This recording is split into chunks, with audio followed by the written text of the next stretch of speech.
Kirana menyodorkan ponselnya dengan tangan yang sedikit bergetar ke arah Danu. Di layar, terpampang sebuah tas kulit berdesain anggun seharga Rp1.200.000 dan jam tangan elegan seharga Rp450.000.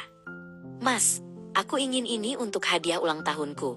Hanya Rp1.650.000 untuk keduanya, ucapnya nyaris berbisik. Danu tidak mengalihkan pandangan dari televisi, wajahnya mengeras. Nanti saja kalau bonus tahunanku cair. Sekarang uangnya tidak ada. Jangan boros, tukasnya dingin. Memadamkan binar kecil di mata Kirana. Begitu Kirana pergi ke dapur, Danu segera memeriksa ponselnya sendiri.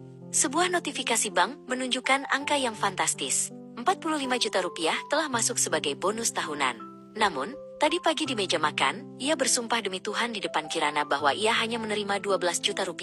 Dan semuanya sudah ludes untuk biaya tak terduga di kantor. Ia merasa bangga karena berhasil menyembunyikan kekayaannya dari istrinya sendiri. Pikiran Kirana terlempar ke masa 2 tahun lalu. Ia teringat saat berdiri di depan kasir supermarket, wajahnya memanas karena rasa malu saat kartu debit yang diberikan Danu ditolak berkali-kali. Antrean di belakangnya mulai menggerutu.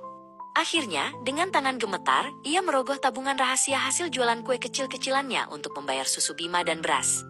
Saat ia menanyakan hal itu di rumah, Danu justru membentaknya, menuduhnya tidak tahu diri, dan rakus. Kehidupan Kirana adalah rentetan permohonan yang melelahkan. Setiap Fajar menyapa, ia harus mempresentasikan alasan mengapa ia membutuhkan Rp75.000 untuk biaya pasar hari itu. Danu akan memeriksa setiap lembar uang dengan dahi berkerut, memberikan jatah harian itu seolah sedang memberikan sedekah kepada orang asing. Padahal, di dalam lemari tersembunyi, Danu mengoleksi sepatu-sepatu bermerek yang harganya masing-masing setara dengan biaya makan mereka sebulan. Kekejaman Danu bukan hanya soal menabung, tapi soal ketimpangan yang menyakitkan. Sore itu, Danu pulang membawa kamera canggih baru seharga Rp5 juta. Asyik memoles lensanya di meja makan. Saat Kirana menunjukkan atap dapur yang mulai bocor dan butuh perbaikan, Danu hanya mendengus kasar. Tada saja pakai ember, jangan manja. Aku sedang tidak punya uang untuk hal-hal sepele seperti itu, ucapnya tanpa rasa bersalah sedikit pun, sementara jemarinya mengusap kamera mahalnya. Suatu sore yang mendung, Bima pulang sekolah dengan mata sembab. Sepatu olahraganya yang sudah tipis kini jebol total di bagian depan. Kirana memohon pada Danu untuk membelikan sepasang yang baru, yang paling murah sekalipun.